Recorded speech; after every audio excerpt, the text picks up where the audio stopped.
లోకసువార్త 21వ అధ్యాయము 15వ వచనాన్ని మనం చదవగలిగితే, లోకసువార్త 21వ అధ్యాయము 15వ వచనం, మీ విరోధులు అంటే యేసుక్రీస్తుకు అనేక మంది శత్రువులు ఉన్నారు, రైట్? ఆయన వెళ్ళిపోతూ ఒక మాట అన్నాడు, లోకము దాని క్రియలు చెడ్డవే అని నేను చెప్పినందుకు లోకం నన్ను ద్వేషిస్తుంది. నన్ను మాత్రమే కాదు, నన్ను వెంబడించే మిమ్మల్ని కూడా ద్వేషిస్తుంది, మీకు కూడా విరోధంగానే ఉంటుంది లోకం అన్నాడు. వాస్తవాన్ని చెప్పేవాళ్ళు ఎవరైనా సరే లోకానికి విరోధులు. గనుక వాస్తవాన్ని చెప్తున్నందుకు మీ విరోధులు ఎదురాడుటకు కాదనుటకు వీలు కాని వాక్కును జ్ఞానమును నేను మీకు అనుగ్రహిస్తున్నాను. ఎదిరించేటానికి కానీ, ఇదిగో నువ్వు చెప్తున్న ఈ వాక్యము కాదు, అది తప్పు అని చెప్పటానికి ఎవడు కాదనే ధైర్యం చేయడు. ఎందుకంటే ఇది యథార్థం. దీన్ని గనక మీరు పట్టుకుంటే, ఈ వాక్యాన్ని గనక మీరు పట్టుకుంటే, మీ ముందు ఎవరో మీరు చెప్పింది కాదు అనలేరు అంటున్నాడు. చూడండి యేసుక్రీస్తు వారు, నేనిచ్చే వాక్యము, నేనిచ్చిన జ్ఞానం విరోధులు ఎదిరించడానికి సరిపోరు, కాదనటానికి సరిపోరు. అలాంటి విలువైన మహాజ్ఞానాన్ని వాక్యంగా మీకు ఇస్తున్నాను, మీకు అప్పగిస్తున్నాను అన్నాడు. ఏమండి, యేసు అంత గొప్ప వాక్యాన్ని మనకిచ్చినప్పుడు మనం ఎందుకండి వెనకాడాలి చెప్పండి? అమ్మో వాడు ఏదో చేసేస్తాడు, మనం అంటే ఏదో చేసేస్తాడు అనుకుంటే పొరపాటండి. మన దగ్గర ఉన్న బైబిల్ని ఎవడైనా తప్పు పడుతుంటే, తప్పు పట్టలేని వాక్యాన్ని ఇచ్చానన్న యేసు మాట క్రైస్తవ్యానికి గుర్తుకు రావాలి.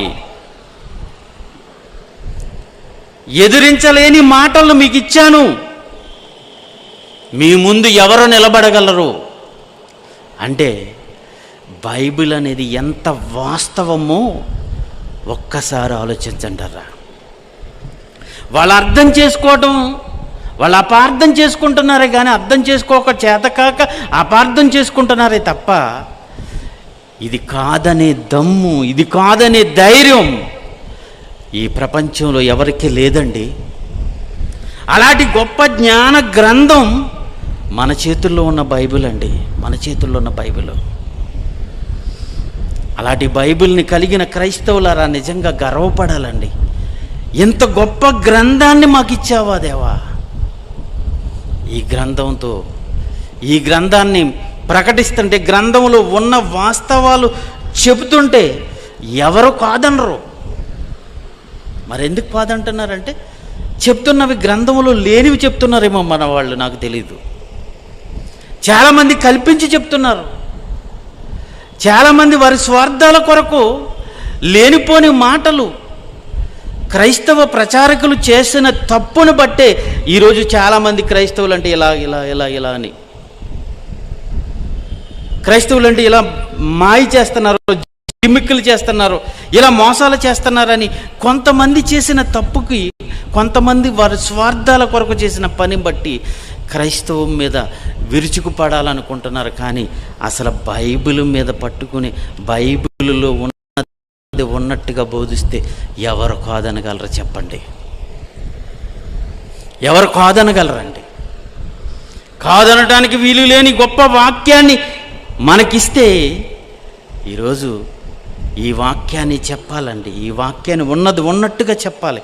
అలా ఉన్నది ఉన్నట్టుగా చెప్పేది ఈ ప్రపంచంలో ఒకే ఒకటి ఉంది, అది Bible open university India international. దీని ముందు ఎవరు నిలబడట్లేదు. తండ్రి గారు ప్రారంభం నుంచి బైబిల్ పట్టుకుని ఎలుగెత్తి సవాలు చేసినప్పుడు ఎవరు నిలబడలేకపోయారు. అందరినీ ఓడించాడు ఆయన. ఎందుకంటే యేసన్న మాట, యేసుక్రీస్తు అన్న మాట నెరవేర్పు నిజంగా జైశాలి గారిలో మనం చూస్తున్నాం. ఎవరు కాదనగలరు ఉన్నది ఉన్నట్టుగా చెప్తే? కనుక చాలామంది అపార్థాలు చేసుకుంటున్నారు. అలాంటి అపార్థాలు చేసుకునే ఒక అపార్థాన్ని ఒక సత్యాన్ని మీ ముందు ఉంచాలని నేను ఆశపడుతున్నాను. మత్తయి సువార్త 10వ అధ్యాయం 34వ వచనం. మత్తయి సువార్త 10వ అధ్యాయం 34వ వచనం. యేసుక్రీస్తు అంటున్న మాటలండి ఇవి. 33వ వచనాన్ని చదివితే 33లో ఒక మాట అన్నాడు ఆయన, మనుషుల ఎదుట నన్ను ఎవడు ఎరుగనను వాని పరలోకములో నేను ఎరుగనంటాను. నేను భూమి మీదకి, అంటే ఆయన గురించి మాట్లాడుతూ ఆయన గురించి గొప్పగా ఈ ప్రపంచానికి చెప్పాలి అని ఆయన చెప్పాడు. ఆయన చెప్తున్న ఒక మాట చూడండి, నేను భూమి మీదకి సమాధానము పంపవచ్చి తినని తలంచకుడి, ఖడ్గమునే గాని సమాధానమును పంపుటకు నేను రాలేదు. ఇదేంటండి? కొంతమందికి ఈ మాట వింటే, ఒక అతను ఈ మాట చదివి ఏంటండి సమాధానం పంపడానికి రాలేదన్నాడు ఆయన. ఖడ్గం, యుద్ధం. ఖడ్గం అంటే గుర్తేంటో తెలుసా? యుద్ధం, గొడవలు. దాన్ని చేయటానికి నేను ఈ భూమి మీదకి వచ్చానంటున్నాడేంటి? ఇదేనా క్రైస్తవ్యం? యేసుక్రీస్తు ఇందుకైనా వచ్చాడు? ఆయన అంటున్న మాటల్లో బైబిల్లో ఉన్న మాటే, నేను భూమి మీద సమాధానమును, చదవండి నాన్న, నేను భూమి మీద సమాధానమును పంపవచ్చునని తలంచకండి, ఖడ్గమునే గాని సమాధానాన్ని పంపటానికి నేను రాలేదు. కిందకి, ఒక మనిషిని వాని తండ్రికిని, కుమార్తెకును, వాని తల్లికిని, కోడలికిని, ఆమె అత్తకును విరోధము పెట్టవచ్చి తిని. ఒక మనిషిని ఇంటి వారే అతనికి శత్రువులు అయిపోతారు. ప్రియమైన దేవుని పిల్లలారా ఆలోచించండి. ఈ మాటలు చదువుతుంటే ఎలా ఉంది మీకు? చాలామంది ఈ మాటలు అర్థం కాక, ఏంటండి అత్తకి కోళ్ళకిని, తల్లికి కూతురికిని, తండ్రికి కొడుక్కిని, సహోదరుల మధ్య చిచ్చు పెట్టడానికి వచ్చాడా యేసుక్రీస్తు? ఆయన అన్న మాట కదా, మీ బైబిల్ అన్న మాట కదా, మీ బైబిల్ అన్న మాట కదా. అందరూ ఐక్యతగా ఉండాలి, అందరూ ఏకంగా ఉండాలి అని మనం అంటున్నాం. కానీ ఇదిగో మీ యేసు ఎందుకు వచ్చాడో తెలుసా? విరోధం పెట్టడానికి వచ్చాడు. ఒకరికొకరు విరోధం పెట్టడానికి వచ్చాడు. అలాగని మీ బైబిలే చెప్పింది అని అంటున్నారండి. ప్రియులరా, నిజంగా ఈ మాటలు వాళ్ళకి అర్థం కాలేదు. ఎందుకంటే యేసుక్రీస్తు జ్ఞానం చాలా అద్భుతమైన రీతిలో ఉంటుంది.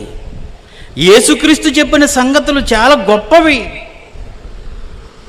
చాలా జాగ్రత్తగా ఆలోచిస్తేనే కానీ అర్థం కావు. మరి యేసుక్రీస్తు పుట్టినప్పుడు ఇదిగో సమాధానకరమైన వర్తమానం అన్నాడు. యేసుక్రీస్తు గురించి ఎన్ని మాటలు ఉన్నాయో తెలుసా? ఆయన సమాధానం. ఉదయం ప్రసన్నబాబు గారు సమాధానం గురించి ఎంత మంచి ప్రసంగం ఉదయం వచ్చిన వాళ్ళు విన్నారో. నిజంగా నాకు చాలా సంతోషం అనిపించింది సమాధానం గురించి చెప్పండి. ఎందుకంటే మనం నమ్మిన యేసు సమాధానకర్త. ఆయన గురించి 2 మాటలు చూద్దాం. చూడండి, ఎఫెసీయులకు రాసిన పత్రిక 2వ అధ్యాయము 14వ వచనం. ఎఫెసీయులకు రాసిన పత్రిక 2:14 ఆయన మన సమాధానం, ఆయనే సమాధానం, మన సమాధానమై ఉండి అన్నాడు. 2 కొరింథీయులకు రాసిన పత్రిక 5:18-19 కొరింథీయులకు రాసిన 2 పత్రిక 5:18-19 సమస్తము దేవుని వలనైనవి, ఆయన మనలను క్రీస్తు ద్వారా తనతో సమాధానపరుచుకున్నాడు. దేవుడు యేసుక్రీస్తు ద్వారా మనల్ని సమాధానపరుచుకున్నాడట. అంటే యేసుక్రీస్తు ఈ భూమి మీదకి ఎందుకు వచ్చాడో తెలుసా? దేవునితో సమాధానపరచటానికి. ఆయన సమాధానకారుడు. దేవునికి దూరం అయిపోయిన, దేవుడు అర్థం కాని వారు, తండ్రి అర్థం కాని అనేక మందిని సమాధానపరచడానికి వచ్చాడు. ఆయనే మన సమాధానకర్త. చదువు నాన్న 19. అదేమనగా దేవుడు వారి అపరాధములను వారి మీద మోపక క్రీస్తునందు లోకమంతటిని తనతో సమాధానపరుచుకు. ఎన్నో పాపాలు, ఎన్నో తప్పిదాలు, ఎన్నో అపరాధాలు, నేరాలు, ఘోరాలు, భయంకరమైన దుర్భరమైన జీవితాన్ని జీవించి దేవునికి దూరమైపోయిన ఈ ప్రపంచాన్ని సమాధానపరచటానికి, దేవునితో సమాధానపరచటానికి ఆయన తన ప్రాణాన్ని అర్పించాడండి. ఆయన తన ప్రాణాన్ని అర్పించాడు. ఆయన సమాధానకారుడు, సమాధానానికి కర్త అయిన. అయితే ఎన్నో వచనాలు మనం చూడొచ్చండి, టైం లేదు కనుక. ఎన్నో వచనాలు ఆయన సమాధానం. ఆయన పుట్టినప్పుడు ఇదిగో సర్వోన్నతమైన స్థలములలో దేవునికి సమాధానం. లోకాసువార్త 1:79 మనం చూడొచ్చు. దేవునికి సమాధానం, దేవునికి సమాధానపరిచే ఒక ఆయన ఈ లోకంలోనికి రంగ ప్రవేశం చేశాడు. సమాధానం. మరి ఇలాంటి యేసుక్రీస్తు వారు ఇక్కడేంటండి? నేను సమాధానం పంపుటకు రాలేదు కానీ ఖడ్గమునే పంపుటకు వచ్చాను. ఒకనికి అతని కుమారునికి, తండ్రికిని, కుమారుడికిని, ఏమండి సహోదరుడికిని, అలాగే కోడలికిని, అత్తకిని విరోధము పెట్టవచ్చు తిని, విరోధము పెట్టవచ్చు తిని. ప్రియులరా, యేసుక్రీస్తు ఇక్కడ ఎందుకు ఇలా మాట్లాడాడు? దీని అర్థం ఏంటి? దీని భావం ఏంటి? శత్రువులను కూడా క్షమించే యేసు ఒకవైపు కొరడాలతో కొడుతుంటే, పిడిగుద్దులు గుద్దుతుంటే, ఉమ్ము వేస్తుంటే, అవమానకరమైన మాటలు మాట్లాడుతుంటే, తండ్రి వీరేమి చేయుచున్నారో వీరెరుగరు గనుక వీరిని క్షమించు అన్న యేసు మరెక్కడేటండి ఇలాగన్నాడు? అంటే యేసు అన్న మాట భౌతిక సంబంధంగా ఆలోచించకండి. యేసు అన్నది, యేసుక్రీస్తులో ఉన్నది. ఎందుకు వైరం అంటే దేవునితో సమాధానపరచటానికి వచ్చిన ఆయన ఒక్కొక్క వ్యక్తిని దేవునితో సమాధాన పరుస్తుంటే, దేవునితో సమాధానమైన మనిషి లోకముతో వైరంతోనే ఉంటాడు. ప్రియులారా, ఒక సంగతి మర్చిపోకుండా యాకోబు రాసిన మాట గుర్తుకొస్తుంది కదా మనకి. ఈ లోక స్నేహము దేవునికి వైరం, విరోధం. ఒక ఇంట్లో తండ్రి దేవునితో సమాధాన పడితే, యేసుక్రీస్తు మాటలు విని యేసును నమ్మి దేవునితో సమాధానకారుడైపోతే, సమాధాన పడిపోతే, కొడుకు అర్థం కాకపోతే తండ్రికి కొడుక్కి మధ్య, కొడుకు లోక సంబంధి అయితే, లోకాన్ని స్నేహించేవాడైతే, లోకంలో ఉండిపోతే, తండ్రి దేవునితో సమాధాన పడిపోతే, వాళ్ళిద్దరి మధ్య వచ్చే వైరం గురించి చెప్తున్నాడు ఇక్కడ. లోకంలో తిరుగుతానంటాడు కొడుకు, తాగుతానంటాడు, పాపం చేస్తానంటాడు. తెలుసుకున్న తండ్రి అది తప్పురా, అది వద్దురా అంటాడు. వాళ్ళిద్దరి మధ్య వచ్చే వైరం గురించి చెప్తున్నాడు ఇక్కడ. ఒక మంచికి ఒక చెడుకు మధ్య వచ్చే వైరాన్ని గురించి చెప్తున్నాడు ఇక్కడ.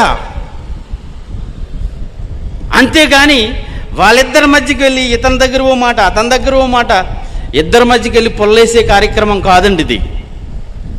కన్న తండ్రితో ఈ లోకాన్ని సమాధానపరచడానికి వచ్చిన సమాధానకర్త సమాధాన పరుస్తుంటే ఈ లోకంలో ఉన్న అతను లోక సంబంధితో వైరమే ఉంటుందండి. చూడండి, ఇది మన కళ్ళ ముందు జరగట్లేదా? మన కళ్ళ ముందు జరగట్లేదా? మన కుటుంబాల్లో జరగట్లేదా? చెప్పండి. కుటుంబంలో కొడుకు ఏదో ఇలాంటి సువార్త వలన నమ్మితే, ఇంట్లో ఉన్న తల్లిదండ్రులు నమ్మకపోతే వాళ్ళిద్దరి మధ్య జరిగే ఘర్షణ. నాన్న మీరు అనుకున్నది తప్పు నాన్న అంటాడు. ఒరే తండ్రిని నాకే చెప్తావా అంటాడు.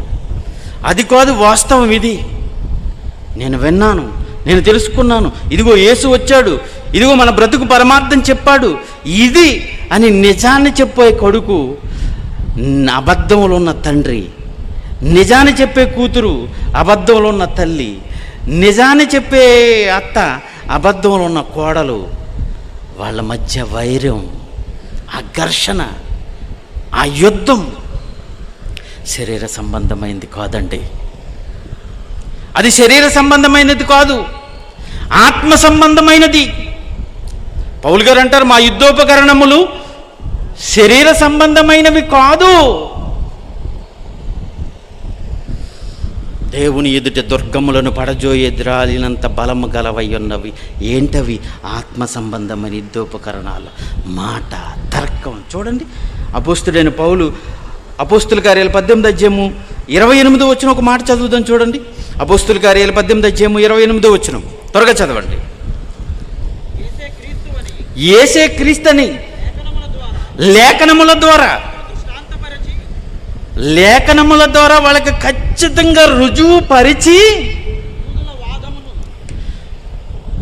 యేసే క్రీస్తుని లేఖనముల ద్వారా వాళ్ళకి ఖచ్చితంగా దృఢపరిచి, యూదుల వాదన, యూదులు ఒక వాదన, యేసును నమ్మరు వాళ్ళు,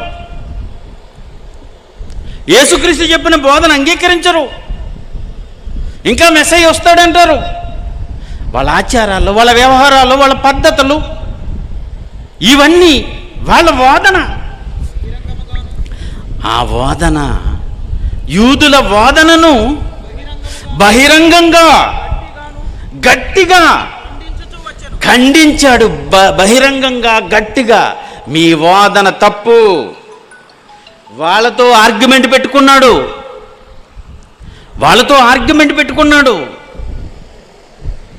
క్రీస్తుని అపార్థం చేసుకుంటున్నారా? యథార్థం ఇది. అది ఎలా?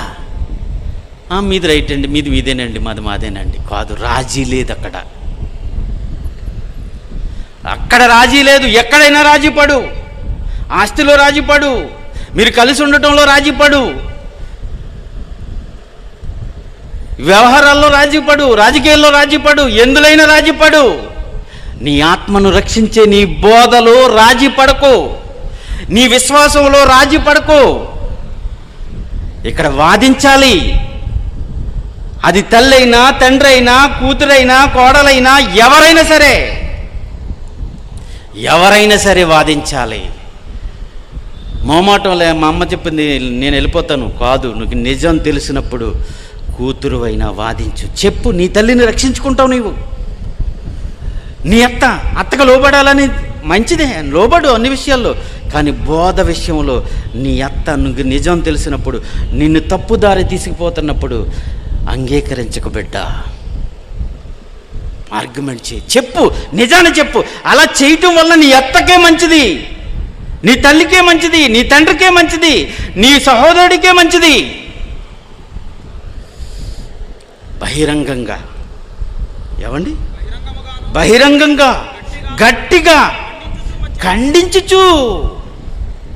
ప్రియులారా, ఈ వాదన ఒక నిజాన్ని తెలుసుకుని ఒక అసత్యంపై వాదన చేస్తుంటే ఇది మత ప్రచారమా చెప్పండి?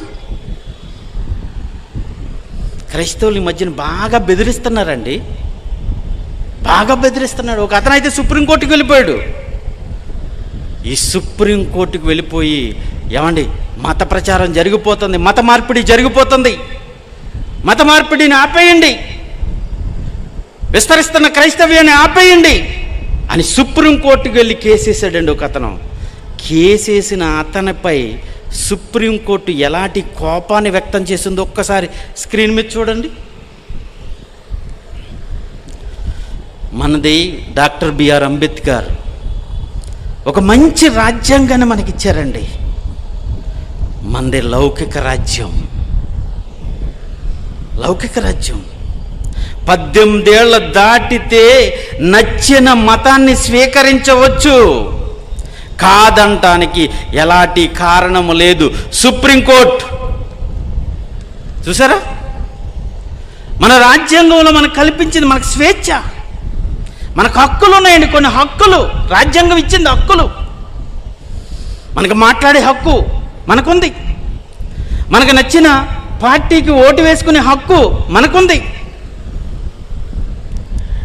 మనకు నచ్చిన అమ్మాయిని పెళ్లి చేసుకునే హక్కు ఉంది, మన లైఫ్ పార్ట్నర్ని ఎన్నుకునే హక్కు మనకుంది.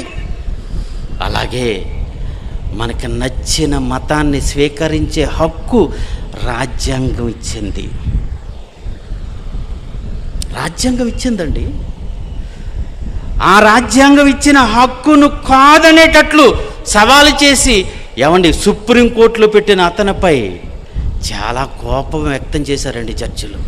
ఏమైపోతుంది భారతదేశంలో?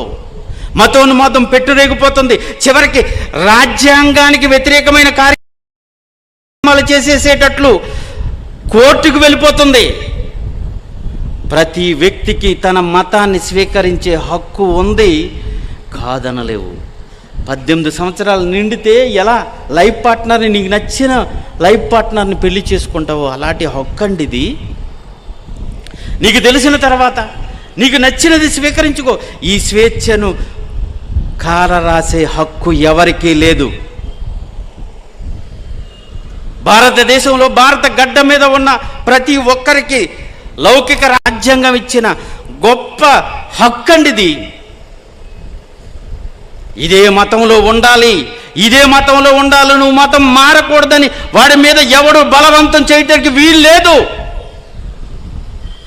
ఇది రాజ్యాంగం కల్పించిన హక్కు. ప్రియులరా, ఇది యేసు ముందుగానే చెప్పాడు. యేసు ముందుగానే చెప్పాడు, ఇదిగో వాళ్ళకి నచ్చింది జరగాలి అంటే వాళ్ళకి ఏదో తెలియాలి. ఎలక్షన్ వస్తుందండి, ఎలక్షన్ వచ్చినప్పుడు మనకు నచ్చిన పార్టీని మనం ఎన్నుకుంటాం. మనకు ఫ్యాన్ నచ్చిందా, సైకిల్ గుర్తు నచ్చిందా, లేకపోతే గ్లాస్ గుర్తు నచ్చిందా, లేకపోతే పువ్వు గుర్తు నచ్చిందా, ఏ పార్టీ మనకు నచ్చిందో మన ఇష్టం, మన ఇష్టం అండి. మనకు నచ్చిన వాళ్ళకి మనం ఓటేసుకుంటాం. దగ్గరికే మరొక తప్పుడు బోధన తీసుకొచ్చి ఎక్కించాలని ప్రయత్నం చేసినప్పుడు ఆయన ఏం చేశాడో తెలుసా? వాళ్ళతో వాదన పెట్టుకున్నాడు. 2:5 గలతీయులకు రాసిన పత్రిక,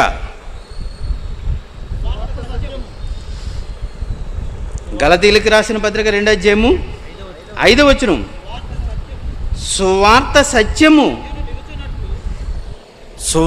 సత్యము మీ మధ్యన నిలిచినట్లు మేము వారికి ఒక్క గడి అయినా లోబడుటకు ఒప్పుకోలేదు. ఆయన లోపరుచుకోవాలి. ఆ లోపరుచుకోవటకు ఒప్పుకోకుండా వాళ్ళతో వాదన చూడండి. ఎంతటి వారైనా అదే యేసుక్రీస్తు ఈ భూమి మీదకి పెట్టిన ఖడ్గం, యుద్ధం.